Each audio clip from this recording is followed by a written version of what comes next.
সদ্য বিবাহিত দম্পতির খোঁজে উদ্বিগ্ন বালুরঘাটের পরিবার। কাশ্মীরের পেহেলগাঁওতে জঙ্গি হামলার ঘটনায় চাঞ্চল্য ছড়িয়েছে গোটা দেশ জুড়ে। ওই হামলায় প্রাণ হারিয়েছেন বেশ কয়েকজন, আহতের সংখ্যাও নেহাতি কম নয়। আর এই ঘটনার রেশ এসে পৌঁছেছে পশ্চিমবঙ্গের দক্ষিণ দিনাজপুর জেলার বালুরঘাটে। রবীন্দ্রনগর এলাকার বাসিন্দা অনুরাগ মণ্ডল ও তার স্ত্রী দীপান্বিতা দে সদ্য বিবাহিত এক দম্পতি। গত 16 এপ্রিল বিয়ের পর তারা হানিমুনে গিয়েছিলেন কাশ্মীরে। দুর্ভাগ্যবশত হামলার সময় তারা উপস্থিত ছিলেন পেহেলগাঁওতেই। ফলে স্বাভাবিকভাবেই আতঙ্কিত ও উদ্বিগ্ন হয়ে পড়েন তার পরিবার ও আত্মীয় স্বজনরা। তবে খানিকটা স্বস্তির খবর এসেছে অনুরাগের তরফ থেকে। তিনি ফোনে জানান হামলার সময় তারা চরম আতঙ্কের মধ্যে পড়লেও পরে নিরাপদে হোটেলে ফিরে আসতে পেরেছেন। ভারতীয় সেনাবাহিনীর সহায়তায় আজ তাদের শ্রীনগরে নিয়ে যাওয়ার ব্যবস্থা করা হয়েছে।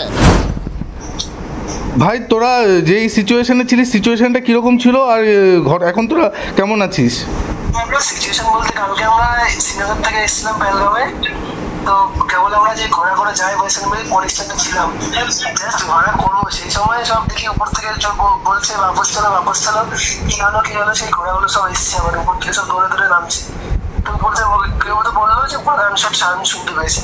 সাউথ থেকে ওখান থেকে গাড়ি করে সেই সব যে যার মতো হোটেলে চলে আসলো। আমরা চলে এসেছি তখন সঙ্গে সারা রাত তারপরে হোটেলে ঠিক ছিলাম, হোটেল থেকে বেরোয়নি। তো সেই রকম অবস্থা। তো সকালবেলা এখন সব বন্ধ, এখন এখান থেকে শ্রীনগর যাওয়ার ব্যবস্থা হচ্ছে। তো এখন রাস্তাঘাট সব ফাঁকা, এখন ওই যাচ্ছি, এইরকম একটা অবস্থা। সরকার থেকে কতটা তোদেরকে সাহায্য করছে ভাই? সরকার থেকে সাহায্য বলতে আমাদের ফ্লাইট এয়ারলাইন্স ছিল, এয়ারলাইন্স থেকে রিফিউলিং ব্যবস্থা করেছে। মানে আমার কালকে ফ্লাইট ছিল, সেটা রিফিউলিং করে দিয়েছে ফ্রিতে। তারপরে তো এইদিকে সরকার মিটিং করছে, দেখা যাক কি হয়। এমনি কোনো সমস্যা হচ্ছে স্থানীয়দের দ্বারা বা কোনো সমস্যা? তো সমস্যা তো হয়নি এখন অব্দি সেরকম, আমাদের ঠিক আছে। এখন কতটা আতঙ্কে আছিস? এখন তো একটু ভয় লাগছে, যতক্ষণ আমি শ্রীনগর যেতে পারছি এয়ারপোর্টে। দেখা যাক, রাস্তাতে পুলিশ আছে, এখন দেখা যাক, একটু ভয় তো আছে। ঠিক আছে ঘটনা তারপর থেকে বেঁচে এসেছি, ওটা এখন ভয় আছি। সারা ভয় ছিলাম, সেরকম পারিনি। ঠিক আছে। এই ঘটনার পর অনুরাগের মা সংবাদ মাধ্যমকে জানিয়েছেন তিনি মুখ্যমন্ত্রী ও প্রধানমন্ত্রী উভয়ের কাছে আবেদন জানিয়েছেন যেন কাশ্মীরে আটকে পড়া সমস্ত পর্যটক, বিশেষত তরুণ তরুণীদের দ্রুত উদ্ধার করে নিরাপদে ফিরিয়ে আনা হয়। তিনি জানান, আমার ছেলে আর ছেলের বউ ঠিক আছে জেনেও মনটা শান্ত হচ্ছে না। তারা ঠিক কেমন আছে, মানসিকভাবে কেমন আঘাত পেয়েছে তা ভাবতেই গা শিউরে উঠছে। তবে আজ সকালে অনুরাগের সঙ্গে কথা হওয়ায় কিছুটা স্বস্তি পেয়েছেন পরিবারের সদস্যরা। হয়েছে আপনাদের আপনি একটু বলুন। আমার ছেলে এই 24শে জানুয়ারি সবে বিয়ে হলো। বিয়ে হয়ে ওরা 16 এপ্রিলে কাশ্মীরে একটা ট্যুরের প্রোগ্রাম করলো এবং কলকাতা থেকে কাশ্মীরে পৌঁছেও গিয়েছিল।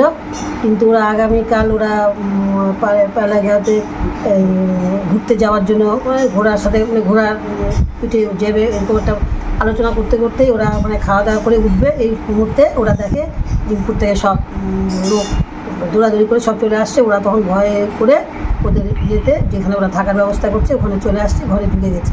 কিন্তু এখন আমার একটু আবেদন কি যে ওরা যেন একটু আমার ছেলে আমার কাছে হোক, অন্যান্য আরও যে পর্যটকরা আছে তারাও যেন মায়ের বুকে ফিরে আসতে পারে, আমার এইটুকুই কামনা।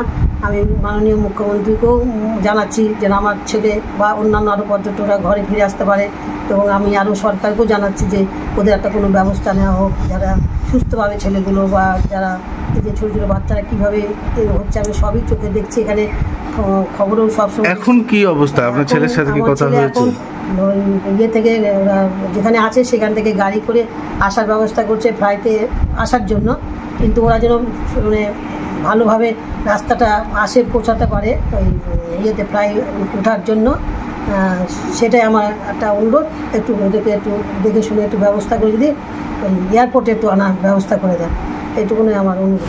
কি হয়েছে আপনাদের ছেলে? কোথায় আটকে আছে, কি পরিস্থিতিতে আছে? ওরা বেড়াতে গিয়েছিল কাশ্মীরে, পেহেলগামে হোটেলে এখনও আটকে আছে, ওরা যেতে পারেনি। এখন চিন্তা করছি আমরা বাড়িতে কেমন করে ফিরে আসবে। যদি আমি প্রশাসনের কাছে এবং আমাদের পশ্চিমবঙ্গের সরকার এবং ভারতীয় প্রধানমন্ত্রী নরেন্দ্র মোদীর কাছে আমার রিকোয়েস্ট, শুধু আমার ছেলে বৌমা না, শয়ে লোক আটকে আছে, যারা নিরাপদে বাড়িতে আসতে পারে তার ব্যবস্থা করার জন্য আমি আবেদন করছি।